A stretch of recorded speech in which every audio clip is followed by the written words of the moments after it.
예, 레위기 27장을 하다 말았는데 레위기 27장을 마치면 뭐 오늘 2시간이 다 지나갈 것 같으네. 뭐 이렇게 해서 마치야지 뭐.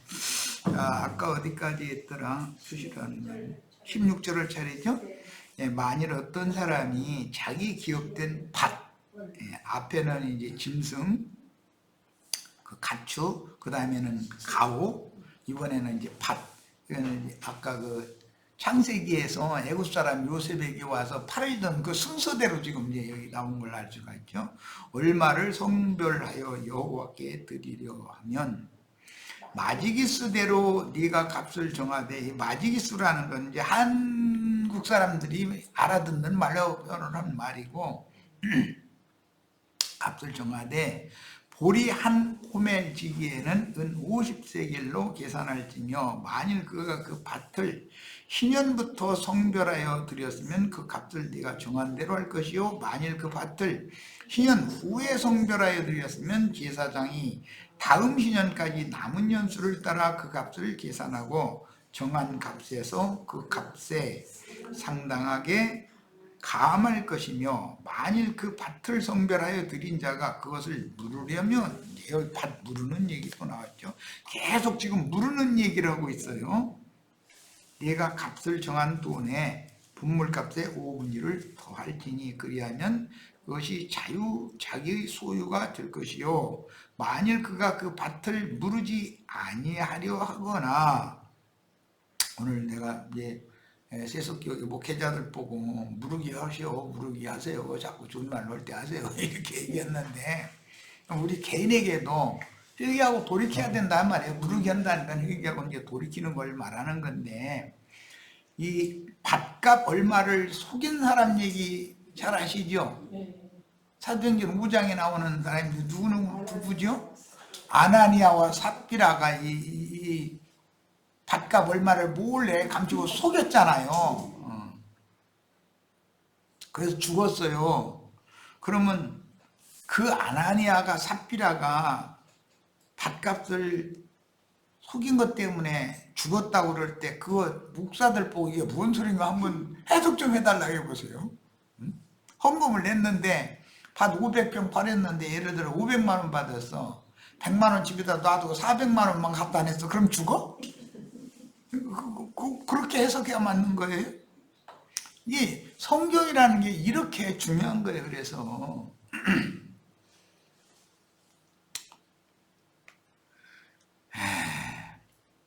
그런 사람은 사실은 정직하게 물을 마음이 없는 거죠. 위선자인 거죠.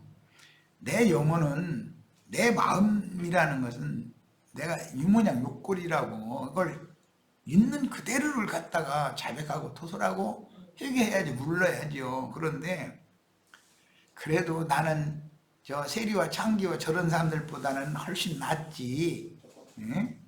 자기 스스로 우열간 교계를 해가면서 나는 저 사람보다는 낫지 이러고 앉았으면 그건 죽는다 이 말이에요. 네가 이놈아 저놈보다 낫기는 뭐가 난데 이놈아. 하나님이 딱 그러면 그건 끝나는 거예요. 회개하고 돌이키려면 진솔하게 해야 된다는 거예요. 진솔하게. 야, 그리고 이제 신년까지, 신년은 50년 만에 한 번씩 돌아오는데 그게 출애굽 하던 해부터 따져서 이제 50년씩 이렇게 계수를 이제 이스라엘 율법적으로 이렇게 하는 건데, 그 한 신년은 한 주기가 되어져 가지고 그 신년이 시작됐을 때부터 자기 밭을 팔았어. 그리고 5년 후에 밭을 무르기를 바라면 5년 지난 것 값은 빼고 45년 동안 것은 네가 내야 된다 이제 이 말이에요. 그게 이제. 그런데 50년이 다 채웠어. 그 물을 힘이 없어서. 그러면 공짜로 내가 물러주마 이 말이에요. 그러니까 인간이 사람의 의나 사람의 선으로, 사람의 율법 행위로 구속을 받을 수 있다 없다? 절대 안 된다.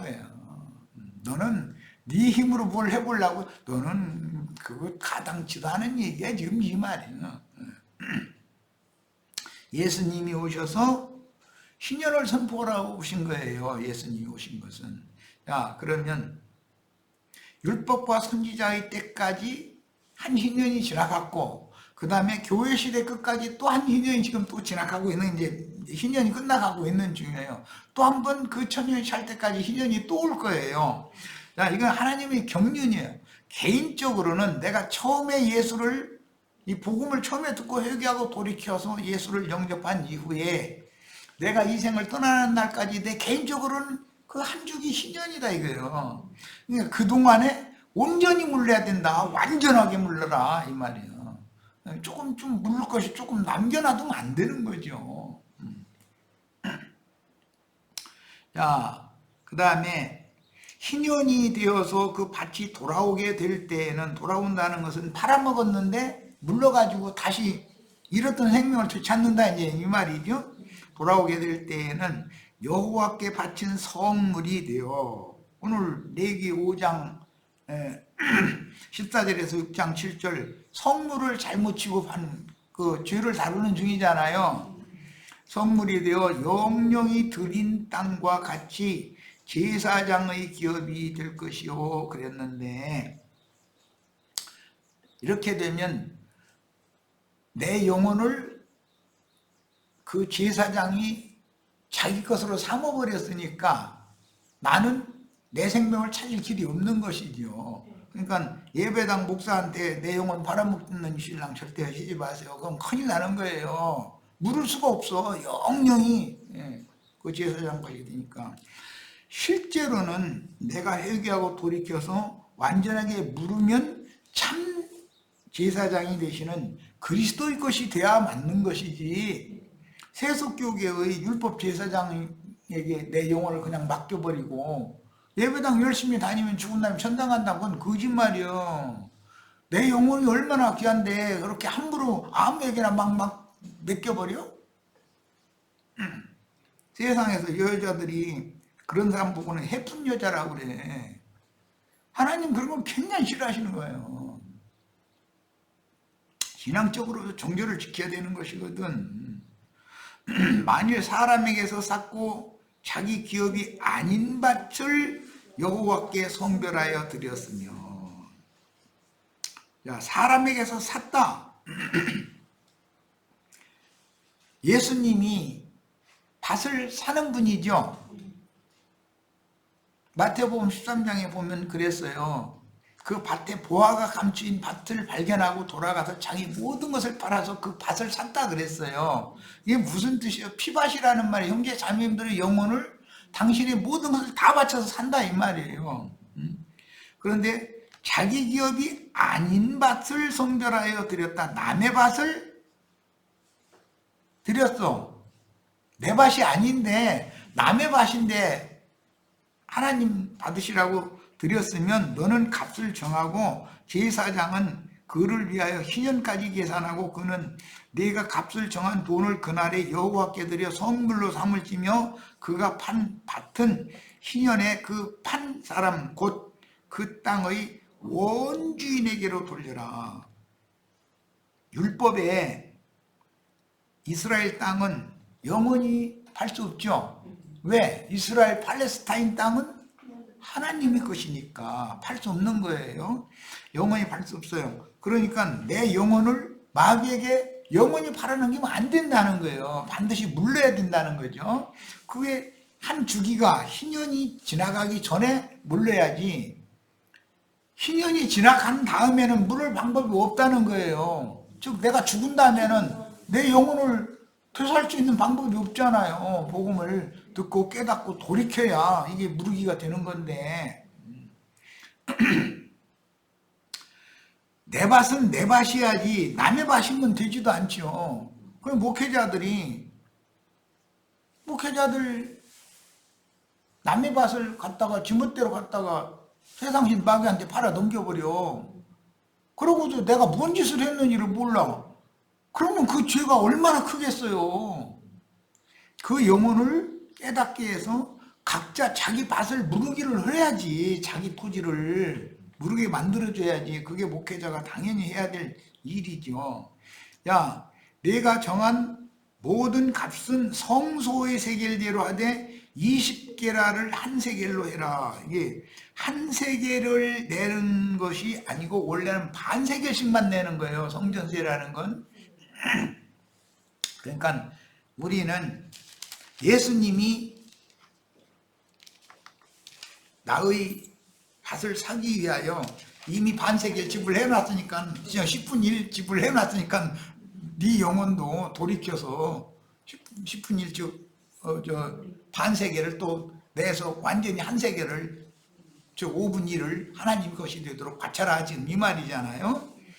소나 양은 여호와의 것이니 누구든지 그것으로는 성별하여 드리지 못할 것이며, 이것은 아까 이제 생축이라고 희생축이라고 그랬는데, 소는 하나님의 말씀을 맡아서 그 양무리를 가르치고 양육해야 될 그 주음을 상징하는 것이고, 양이라는 것은 구속받은 복음을 믿은 성도들을 상징하는 거예요. 그러니까 그거는 다 우양은 하나님의 것이기 때문에 하나님 피로 그걸 산 거예요. 샀기 때문에 그것으로는 누구든지 성별해서 드리지 못할지며 이랬는데, 자기 자신의 영혼은 이미 주님의 것이기 때문에 내가 내 맘대로 나는 주님께 나를 드린다고 이렇게 하는 게 아니라, 이미 주님께서 이것은 당신이 핏값을 줘서 이미 지불을 해놓은 거예요. 주님이 사신 상태예요, 이미. 이건 믿음의 문제죠. 만일 부정한 짐승이면 내가 정한 값에 5분 1을 더해야 되리라. 이제 아까 이미 말씀드렸어요. 유대인은 정한 짐승이라고 늘 비유가 되고, 이방인은 부정한 짐승이라고 비유가 돼요. 거기도 5분 1을 더하여서 물을 것이요, 만일 무르지 아니하려면 이건 예수 안 믿으려면 이제 이 말이죠. 근데 이제 안 믿기로 작정해서 이제 만약에 그런 경우는 내가 정한 값대로 팔으라 그랬는데 세상 신했는데 이미 팔렸지 뭐, 값도 없이. 이 세상신 마귀 것으로 팔아 넘긴 것은 내 스스로는 절대로 물을 수가 없어요. 예수님이 오셔서 은혜를 입혀 주셔야 돼. 이게 말씀을 깨달아야 되는 거예요. 그래야 돌이키는 거니까. 자, 어떤 사람이 자기 소유 중에서 오직 여호와께 온전히 바친 모든 것, 이 온전히 바치는 것은 나시린의 법칙이라고 그래요. 서원법에 나오는 이제 율법인데, 온전히 바친 모든 것은 사람이든지 가축이든지, 온전히 바친 사람 먼저 예수님, 그 다음에 사도들, 계시록에 나온 증인들, 주님이 보낸 종 선지자들이에요. 그들은 완전히 하나님의 것으로 완전히 바쳐진 자들이에요. 그러니까 그 사람들은 육신의 일을 위해서 뭘 다른 어떤 인생을 살고 싶어도 그게 안 되는 거예요. 이 교계하는 물을 수가 없게 돼 있기 때문에, 온전히 바쳐진 사람은 반드시 죽이게 돼 있어 무르지 못하고, 순교자는 정해져 있는 것이죠. 그러니까 자, 이제 읽어 나갑니다. 온전히 바친 모든 것은 사람이든지 가축이든지 기업의 바치든지 팔지도 못하고 무르지도 못하나니, 이건 정해져 있다 이거예요. 하나님 것으로 바친 것은 다 여호와께 지극히 거룩함이며, 이거 보고 지성물이라고 그래요. 온전히 바쳐진 그 사람은 다시 무르지 못하나니 반드시 죽여야 된다. 예수님이 온전히 바쳐진 사람으로 정해져 있었기 때문에 예수는 반드시 죽어야 되는 거예요. 또 예수님만 죽음으로 희년이 완성될 수가 없잖아요. 하나님 말씀과 저희가 가진 예수에 대한 증거로 인하여 목배임을 받은 자들의 수가 차야만 한 주기의 희년이 완성이 되는 거기 때문에 순교자는 정해져 있는 거예요. 이게 이런 것은 세상 말로 하자면은, 시어된 사람은, 이쪽으로 시어된 사람, 영이 그 영을 받았기 때문에, 그럼 어떻게 인생을 바꿀 수가 없어요. 이 사람은 교계를 못 오게 돼 있으니까. 온전히 바친 것은 사람이라도 기업의 밭이라도 팔지도 못하고 무르지도 못하는 거예요. 나머지 것은 다 물을 수 있게 허용이 됐잖아요. 그런데 온전히 바쳐진 사람이나 어떤 우양이나 이런 것들은 절대 무르지 못하고 반드시 죽이게 돼 있어요. 이런 것이 이미 율법에다 정해져 있었다는 것이죠. 그렇지만 이런 율법을 읽어도 이게 뭘 말하는지를 모르면 다 소용없는 거잖아요. 그리고 땅의 10분의 1, 이제 11조 얘기가 나와요. 곧 그 땅의 곡식이나 나무 열매는 그 10분의 1은 여호와의 것이니. 예수님이 여호와의 것이었죠. 요한복음에서 예수님이 기도하셨죠. 나는 아버지의 것이었는데 저희는 또 내게 맡겨가지고 내가 저희를 또 아버지 것으로 바칩니다. 내가 아버지와 함께 거룩한 것처럼 저희도 나와 함께 거룩한 자로 저희도 다 거룩하게 하여 주십시오. 이렇게 기도하셨어요.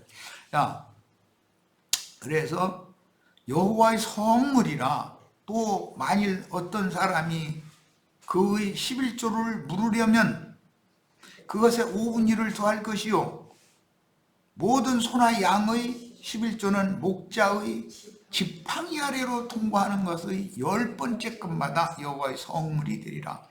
목자의 지팡이 아래로, 이제 이것은 계수법에 나오는 말인데, 이스라엘은 이제 목축업을 하기 때문에 방목을 했다가 무리 안으로 이렇게 불러 모으려면은 문을 좁게 딱 양 한 마리씩만 들어갈 수 있게 만들어 놓는 거예요. 그러면 저기서 개, 목동들 해서 우우 해서 모르면 하나씩 들어가는, 그래 세니까. 그런데 거기에 목자장이 지팡이로 이렇게 딱 대고 있단 말이에요. 야, 이건 뭘 말하냐? 목자장의 지팡이라는 것은 목자장께서 그 양의 인생길을 인도한다, 이런 말이에요. 이게 자기 맘대로 살 수가 없어. 그 지팡이 아래로 이렇게 지나가야 되기 때문에, 이것은 야곱이 내가 이 지팡이 하나만 의지해서 야복나루 이 요단을 건너 갔는데, 이제 다시 요단을 건너서 가나안 땅으로 돌아올 때, 그때는 전원자가 되어져 가지고 이제 지팡이에 의지해서 돌아왔잖아요. 이제 이런 것은 이미 성경에 정해진 사실이다. 그러니까 옛사람의 육적 자아나 세상의 사고나 이런 걸로 살 수가 없는 거예요. 이 사람은 11조로 지성물로 정해진 사람, 온전히 바쳐진 사람은 그런 인생을 살도록 이렇게 딱 정해져 있는 거예요.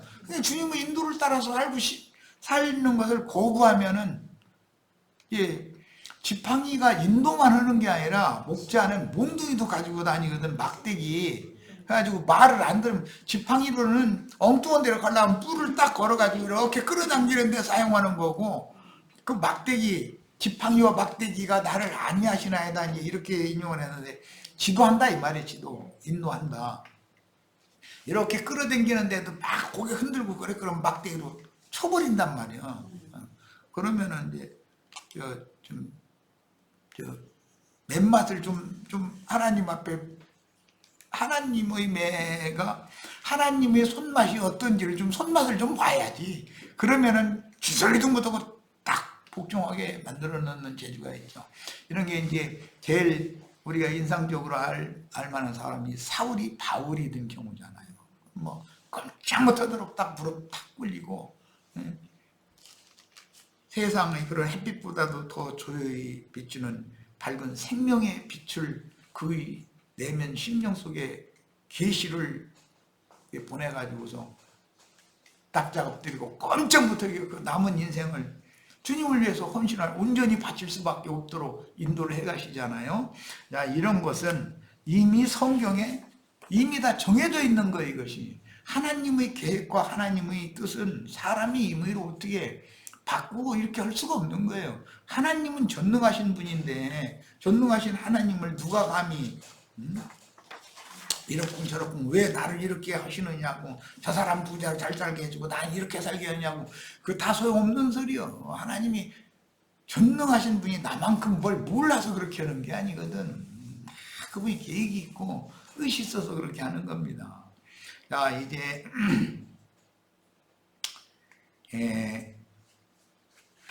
자료 말씀을 남은 시간에 잠깐 더 말씀을 더 나눠야 되는데, 그걸 위해서는 민수기 5장을 조금 더 보겠습니다. 시간이 조금 남았으니까.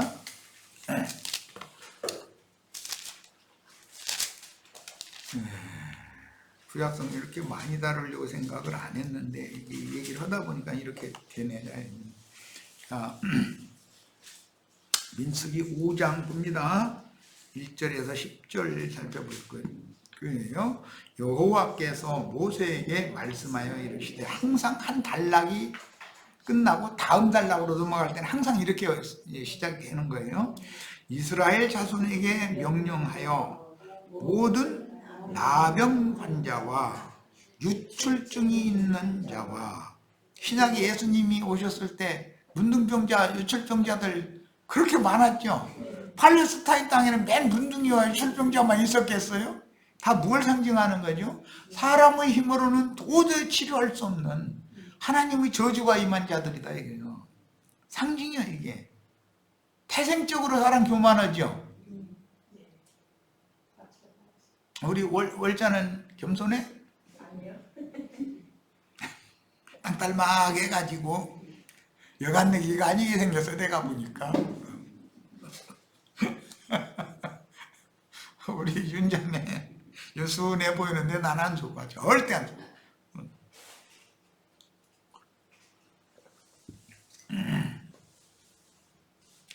다 내가 문둥병자고 내가 유출병자예요. 뭐 유출병자라는 건 이제 성병이라고 그러는 게 세상에는 그러는데, 생명이 자꾸 흘린다. 누라는 것은 흘린다, 샌다 이 말인데 죽어가는 거예요. 어머니 뱃속에서 태어나면은 계속 살아가고 있는 거예요. 죽어가고 있는 거예요. 시간이 가면 갈수록 죽음이 가까워져. 자꾸 죽어가는 거예요. 이게 상징이야. 모든 육체라는 건 다 교만하게 돼 있고 다 죽게 돼 있다는 거예요. 이게 유출병은 죽음을 향해 간다라는 말이고 죽어간다 이런 뜻이고, 문둥병이라는 건 영적으로 교만하다 이거예요. 자, 그런 자는 죽음으로 부정하게 된 자를 다 진영 밖으로 내보내되, 네. 이스라엘은 이 민수기 5장의 율법에 따라서 유대교 지도자들은 자신들은 의롭다고 여겼어요. 바리새인들 다. 그리고 세리와 창기와 모든 죄인들은 베다니 마을로 쫓겨났죠. 진영 밖으로 쫓겨난 거예요. 그게 그들이 볼 때는 부정한 자들이니까, 그들이 문둥이들이고, 그 베다니 마을이라는 게 문둥이촌이거든 거기가. 그리고 유출병자들 거기 옹기종기 모여서 근근하게 살아가는 거죠. 세상에서 남녀를 막론하고 다 진영 밖으로 내보내어 그들의 진영을 더럽게 하지 말라. 이걸 문자대로 해석한 거예요. 유대인들은. 저희는 정결하고 저 사람들은 부정한 자들이니까 거룩한 성전이 있는 예루살렘에 들어오게 하면 안 된다는 거예요. 내가 그 진영 가운데 거하느니라 하시매 이스라엘 자손이 그같이 행하여 그들을 진영 밖으로 내보냈으니 곧 여호와께서 모세에게 이르신 대로 이스라엘 자손이 행하였더라. 이제 앞으로 레위기 13장에서 15장 가면 이제 문둥병 고치는 얘기 나오죠. 그 다음에는 이제 유출병 고치는 얘기가 나와요. 예수님은 문둥이 유출병자 고쳐주러 오신 것이죠. 새 생명을 주러 오신 거예요. 자, 문자대로 이스라엘이 이렇게 행했어요. 그런데 예수님은 이 사람들이 이스라엘의 이루어진 자들이다 하는 거예요. 이들을 구원하는 말씀을 사도들에게 맡겨서 너희는 차라리 자칭 의롭다 하는 자들한테 가지 말고 이스라엘의 이루어진 자들한테 가서 이 천국 복음을 전해라. 신년이 지금 임했다고 전해라. 이제 이걸 해서 보내셨죠. 여호와께서 모세에게 말씀하여 이르시되 이스라엘 자손에게 이르라. 남자나 여자나 사람들이 범하는 죄를 범하여 여호와께 거역함으로 죄를 지으면, 사람들이 범하는 죄라는 건 한두 가지가 아니죠. 뭐 나 가끔 그 얘기하지만 차라리 민들레가 훨씬 순종을 잘해. 아무것도 아닌 미물만 또 묻은 것이 하나님을 거역하고 거스르는 건 인간이야. 그 지은 죄를 자복하고 그 죄값을 온전히 갚되 그 일을 더하여 그가 죄를 지었던 그 사람에게 돌려줄 것이요. 그 사람은 누구죠? 예수님을 말하는 거죠. 인자 예수. 그리스도께. 사실은 이게 그 사람에게라는 건 하나님께 득죄하는 것은 예수님께 득죄하는 거예요. 범죄하는 거예요. 그것을 온전히 돌려주려면 회개하고 돌이켜서 내 자신의 영혼을 받으라고. 그 이제 그 로마서에 보면 너희 구속을 받은 너희는 너희 몸도 거룩한 산 제물로 온전히 하나님께 바쳐라 그랬어요. 만일 죄값을 받을 만한 친척이 없으면, 죄값을 받을 만한 친척이 없다는 것은 믿음의 대상이 없는 거죠. 내 멋대로 살아도 된다고 생각하는 사람이죠. 내가 무슨 죄를 졌어? 난 그래도 저 사람보다는 낫지. 다 이런 사람은 이거 정말 참 힘든 거죠. 이제 세상에서 보면 이 사람들은 능수보들이라 자기 내가 누구한테 무슨 죄를 졌길래 막 이렇게 나오는 사람은 흥청하고 복을 받아들이려고 그러죠. 그 죄값을 여호와께 드려 제사장에 돌릴 것이니 이는 그를 위하여 속죄의 수양과 함께 돌릴 것이니라. 이스라엘 자손이 거제로 제사장에게 가져오는 모든 성물은 11조 제물은 거제로 드리게 돼 있어요. 율법에. 오늘 이제 거기는 읽지 않았는데 지성물 11조는 거제로 이렇게 11조 제물은 하나님이 받으시도록 승천 주와 함께 하늘에 앉혀진 바가 된 사람이래야 된다는 거예요. 그의 것이 될 것이라. 각 사람이 구별한 물건은 그의 것이 되나니, 그의 것이라는 건 받을 친척으로 상징된 어떤 사람으로 상징된 예수님의 것이다 이거예요. 누구든지 제사장에게 주는 것은 제사장에게, 우리 형제 자매님들 복음을 전하는 아유관 형제의 말을 듣고 여기 모임에 참여하시면 다 예수님 것이 되는 거예요. 이제 형제 자매님들 나는 그리스도의 것이 되도록 중매를 충성을 다해서 해야 되는 거예요. 내가 이 일을 이제 그만하고 싶어도 이건 정해졌기 때문에 그만놔도 못해. 아까 그 레위기 27장에서 다 읽었어요. 이게 하나님의 정하신 대로 되는 거다라는 걸 알 수가 있고, 성경이라는 것은 창세기에서부터 우리는 지금 레위기를 다루고 있는데 성경 전권이 일관된 어떤 것을 반복해서 여러 모양과 여러 부분으로 자꾸 설명을 해나가는 거예요. 그 모든 말씀을 읽어도 사람들이 도저히 못 깨닫는 것은 주님께서 그에게 때가 아직 이르지 않았을 때는 하늘문을 열어주시지 않기 때문이다. 하늘문을 열어주시고 하늘의 빛이 자신의 심령 속으로 투과될 수 있도록 생명의 빛이 이게 임하면 그때나 조금씩 이제 깨닫게 되는 것이죠.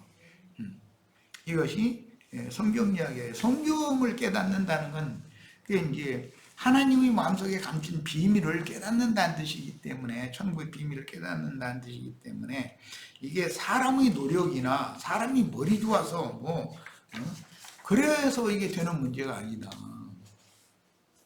자, 이제 시간 남는 동안까지만 말씀 의미를 좀 살펴보겠습니다. 이제 본문에 성물이라고 계속 나왔는데, 코데시라는 용어는 새 속에서 하나님의 것으로 구별한다라는 뜻이에요. 그리고 속건제라는 말은 문자대로의 속건제는 하나님의, 오늘 본문에서는 성물에 대하여 신실하지 못하여 범과했을 경우, 즉 율법 제도에 따르면 구속받은 백성들 상호간에 재산상의 피해를 입혀서 여호와께 범죄했을 경우, 전당 잡힌 거라든지 이런 물건을 주인한테 안 돌려줬다든지 남의 물건 훔쳐가지고 지 것인 것처럼 거짓말한다든지 이런 것은 누구에게 어쨌든 해가 되게 한 거잖아요. 이스라엘의 삶 가운데 있는 말인데 이것은 다 구속사를 말하는 데 목적이 있기 때문에 본래 우리는 말씀이신 하나님의 피조물이다. 말씀이 있기 때문에 우주 만물이 창조되었고 그 가운데 나라고 하는 존재가 오늘 이 땅에 지금 태어나서 이런 말씀을 또 듣게 된 거예요. 이게 다 하나님의 주관에 속한 문제인 것이죠. 그런데 하나님의 실제 나타난 하나님, 영광의 하나님은 천연적인 사람 볼 수 없어요. 그러나 예수를 통해서 하나님의 영광을 나타냈단 말이야. 그런데 제자들은 예수 그리스도 얼굴에 있는 하나님의 영광을 아는 빛을 마음에 받았다고 그랬어요. 오늘 이 시간에 우리 형제 자매님들도 마음에 하나님의 생명의 빛이 임해서 이런 그 성경의 증거를 이렇게 강론하고 가르칠 때 그 영적인 계시를 다 받는 축복이 공임하기를 바래요.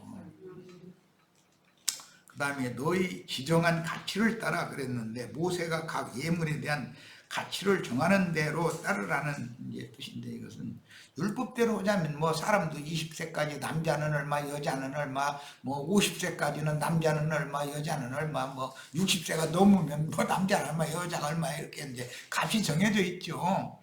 물론 이제 재물도 똑같이 소라고 다 똑같은 값은 아닐 거 아니에요. 우시장에 가보면 소 값이 다 조금씩 다르지. 양도 마찬가지고. 이런 것은 주님께서 각 사람에게 각양의 은사를 맡겨서 세상에 사람으로 태어나게 하셨는데, 자기 가치는 작게 생각하고 남의 저 사람은 굉장히 크다고 생각하고 이렇게 뭐 하나님을 멸시하는 거다. 조물주께서 어련히 알아서 그 사람은 그런 은사를 가지고 세상에 나가서 그 은사를 가지고 활용해서 살게 돼 있는 거예요. 예를 들자면 음악에 대한 그 은사가 있으면 음악으로 먹고 살아요. 미술에 대한 은사를 타고났어요. 그럼 미술로 먹고 살게 됐어요. 운동을 잘해? 그럼 그 운동하는 걸로 먹고 살게 됐어요. 나도 형제처럼 이렇게 말씀을 가르치는 이거 이제 은사에 따른 직분인데, 그것은 이걸로 먹고 살아야 되는 거예요. 다른 건 못 오게 하시니 어떻게 그러면 이걸로 먹고 살아야지. 그럼 나 행제님도 결국 헌금 내라고 그러면 또 그럴까 하는데, 안 내도 다 주님이나 함께 당분이셨죠. 지금은 이제 일을 나이가 넘다 보니 일을 할 수 있는 나이가 넘다 보니까 뭐 이제 70대도 중반이 넘어가 버렸는데, 뭐 지금 가서 막 일하라고 그러면 나 못해. 이제 나 젊을 때처럼 낮에는 가서 일하고 밤에 늘 오시라고 해서 말씀 들으러 오라고 이렇게 낮에 일하고 밤에 일하고 이렇게는 지금은 못해. 난 그때 40대 때는 힘이 넘치니까 그걸 막 해나갔는데, 그런데 그동안에 주님께서 이제 말씀에만 집중하고 남은 여생 편하게 살도록 모든 게 다 하여튼 너무 넘치도록 주셨어. 지금 나는 우리 시체들도 좀 나보다 더 많이 주셔서 좀 하나님의 사람을 선지자로 제자로 의인으로 영접하고 공개하고 하면 그에 대한 상을 반드시 준다고 그러셨어. 하나님 약속이요 이것은.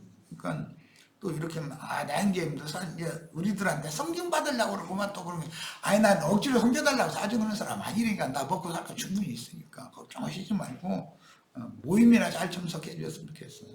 전도나 열심히들 하시고. 성소의 세계라고 그랬는데, 이스라엘은 속세에서 사용하는 그 화폐의 가치와 성전 하나님의 집에서 사용하는 그 화폐의 가치가 달랐어요. 아까 이미 건서에 말씀드렸어요. 인간의 가치라는 것은 세상 사람들이 보는 가치가 있고 천국의 가치가 있어요. 이건 전혀 다른 거예요. 우리는 세상의 가치로 사람을 함부로 판단하면 안 됩니다. 절대로. 사람을 외모로 판단하면 안 되죠. 그 다음에 그 5분 일을 더하는 얘기는 지금 뭐 창세기 47장에서부터 레위기 민수기까지 다 살펴봤으니까 이제 넘어갑니다. 17절 만일 누구든지 5장만 맞을 거예요. 5장도 다 맞을지 모르겠네. 누구든지 여호와의 금령 중 하나를 부지 중에 범하여도 허물이다. 모르고 성물을 잘못 지급했다. 목사들이 전도를 해서 많은 사람들을 그들을 통해서 먹고 사는 그런 직업 돈 내는 그런 사람으로들로 이렇게 오남용을 하고, 이건 몰라서 그럴 수가 있는 거예요. 말씀에 대한 깨달음이 없다 보니까. 그랬을지라도 몰랐을지라도 하나님이 피로 사신 영혼을 네 것으로 생각하고 네 맘대로 네 종 삼고 네 것 삼고 그러면 그 허물이 되는 거다는 거예요. 그러니까 이거에 대해서 속건지사를 들여서 용서받아야 된다. 너는 지금 오늘 나는 이걸 계속해서 강조하고 있는 거예요. 세속교회 목회자들 제발 이 말을 진중히 듣고 함부로 들으시면 안 돼요. 회개하고 돌이킬 기회가 지금이에요. 지금 이런 기회가 있을 때 돌이켜야지. 즉 목사 노릇 그만하라 이 말이에요. 그런 이상한 목회 그만하고 진실한 마음으로 주님 앞에 돌아와야 돼. 당신 자기 혼자만 돌아오면 됩니까? 많은 양무리들한테 강대상에서 공표를 딱 해야지. 내가 지금까지 모르고 부지중에 이런 죄를 범했다. 이제 내가 주님께로 돌아간다. 여러분도 나랑 같이 돌아가자. 이렇게 선포를 해야죠. 이게 쉬운 문제 아니에요. 사실은 18절 그는 너희 지정한 가치대로 때중 흠없는 수양을 속건제물로 제사장에로 가져올 것이요 제사장은 그의 부지 중에 그릇 범한 허물을 위하여 속한즉 속죄한즉 그가 사함을 얻으리라 그랬어요. 지금 예수님은 아론 반차의 제사장을 끝내고 지금은 영원한 성령으로 말미암아 멜기세덱 반차의 대제사장이 되셔서 하나님 앞에서 나으실 뿐 아니라 특히 오늘 말씀에 나오는 목회자들의 그 부지 중에 범한 성물을 잘못 지급한 범죄를 지금 회개하고 돌이키면 그 용서를 받게 하기 위해서 지금 중보하고 계셔요. 이 사실을 꼭 믿기를 바라요. 나는 충성된 종이라고 헷갈리는 그런 생각, 자기 도피려는 그런 생각 버려야 돼요. 있을 수 없는 거예요. 자, 19절입니다. 이는 속건제니 그가 실로 여호와 앞에 범과합니다. 부지 중에 범한 것이지만 실제적으로 참으로 여호와 앞에 그게 범과한 짓이다 하는 거예요. 주님이 피로 사신 양머리를 자기 것을 삼으면 전당포 차려놓고 나서 고리대도 법이나 하고 앉았고 그 주인이 물건 잃은 것을 그 죽고 나서도 지 것인 것처럼 이러고 앉았고 하나님 볼 때는 그건 절도요 강도가 하는 짓이거든. 그러면 되냐 이거예요. 원 주인에게로 돌려야지. 우리 형제 자매님들도 이런 말씀을 통해서 나의 주인이신 조물주 참 하나님 그리스도께로 이 시간에 다 돌아가야 되는 거. 그래야 나의 집부터 시작해서 밭, 또 뭐 나의 가축 뭐 등등 모든 걸 다 원래대로 원상 그 주인의 것으로 돌려놔야 되는 것이거든. 이것은 사실은 모두 집이니 밭이니 뭐 우양이니 이런 것은 비유고 나 자신을 말한다. 나 자신이 회개하고 돌이켜서 그리스도의 것으로 하나님의 것으로 돌아가야 된다. 그 말입니다. 예, 실로 여호와 앞에 범과함이라. 이건 뭐 아까 조금 전에 설명을 했지만 속건제는 과실이다. 허물 이런 것을 다루므로 당연히 배상이 뒤따르는데 연약한 인간들에게는 죄의 강력한 유혹을 이길 힘이 없으므로 때를 따라 베풀어 주시는 하나님의 은혜를 힘입기 위하여 모든 순간마다 하늘 성소 영광의 보좌에 뿌려진 그리스도의 속죄피를 의지하여 다시 일어서서 담대하게 은혜의 보좌 앞에 나가는 믿음이 요구됩니다. 엊그제 내가 이제 그 예수의 피로 구속받고 이런 얘기, 기독교계가 아주 습관적으로, 그래서 예수의 피로 어떻게 구속받았냐, 내가 일부러 물어본다니까. 그럼 막 2000년 전에 십자가에서 예수님이 막 피를 흘렸지 않느냐고, 그 피로 구속받았다고. 그 피가 지금은 다 없는데, 2000년이나 지났는데, 그 피로 어떻게 구속을 받느냐고. 피는 생명이고, 생명의 말씀은 모든 세대마다 율법과 선지자의 때는 먼저 물러나기 위해서 요한에게 가서 불침례를 받아야 돼요. 회개에 돌이켜야 된다 이거예요. 그리고 나서는 성령으로 나려면 예수께로 와서 예수님의 제자가 돼야 되는 거예요. 그때 당시는 요한에게 가서 침례를 받지 않냐면 하나님의 뜻을 그건 저버리는 짓인 거예요. 그때 당시는 요한이가 침례를 받아야 돼. 그리고 침례를 받는 목적은 회개하고 요한의 뒤에 오셔서 구속사역을 실현하러 오신 예수님의 제자로 돌아가기, 예수님의 것이 되기 위해서는 요한에 가서 불침제를 받아야 돼, 그때 당시는. 그러나 예수님이 구속을 이루신 후에 로마서에서부터 사도들이 계속 말하기를 우리가 전하는 믿음의 말씀, 우리가 전하는 구원의 말씀을 믿어라.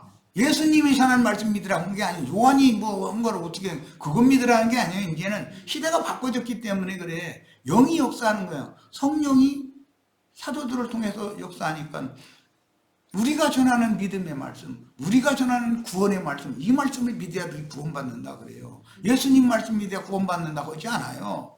야, 지금은 이방의 충만한 수가 채워지고 나면 그 영과 신부가 하시는 말씀을 들어야 돼요. 이제는, 지금은 말이야. 그러니까 율법과 선지자의 때에는, 때를 종결할 때는 요한의 말을 드려야 돼요. 요한의 가르침을 받아야 돼요. 그 다음에는 인자 예수의 말씀을 드려야 돼요. 시대가 바꿔지니까 인자 예수께서 성경을 이루어서 구속사를 완성하시고 나면 그 영이 제자들에게 임하여 그 영이 말하게 하심을 따라서 증거를 하게 되면 우리가 전하는 믿음의 말씀, 우리가 전하는 구원의 말씀을 믿어라. 그리하여 너희가 구원을 얻는다. 이렇게 돼 있어요, 성경에. 야, 그것은 서신서의 이야기예요. 계시록에서는 그 영과 신부가 말씀을 하시기를 모든 목마른 자 다 여기로 와서 물샘의 생명의 샘에 와서 값없이 생명수를 받으라, 이렇게 증거를 해요. 이런 하나님의 경륜에 대해서 완전한 이해가 있어야 돼요. 이런 말씀을 조금 깨달은 게 이제 이만희라는 그 사람이 오늘날은 자기한테 와서 다 자기 말을 가르침 받아야 구원을 받는다 그러는데 그게 아니고, 그 사람 말 들어서 구원을 받는 게 아니에요. 그 사람이 하는 말이 만약에 그 영과 신부가 하는 그런 일치되는 말이면 그 말 드려야죠. 그런데 거기에 함정이 있으면 그걸 받아들이면 안 되는 거죠. 야, 이것은 분별력과 계시가 필요해요. 하나님은 때에 따라서 때와 기한을 정해두시고 당신의 일을 때에 따라서 진행해 가시고 있다라는 것에 대해서도 오늘 깊은 인상을 받으시길 바랍니다. 지금 시간이 많이 됐죠? 여기까지 하고 요한복음 계시록 레위기 6장 1절에서 7절은 아까 서론으로 설명을 했으니까 이걸로 이제 대신하도록 하고 자료를 다 같이 읽어보시는 방법으로 이렇게 해서 마치도록 하겠습니다. 자, 오늘 집회를 마칩니다.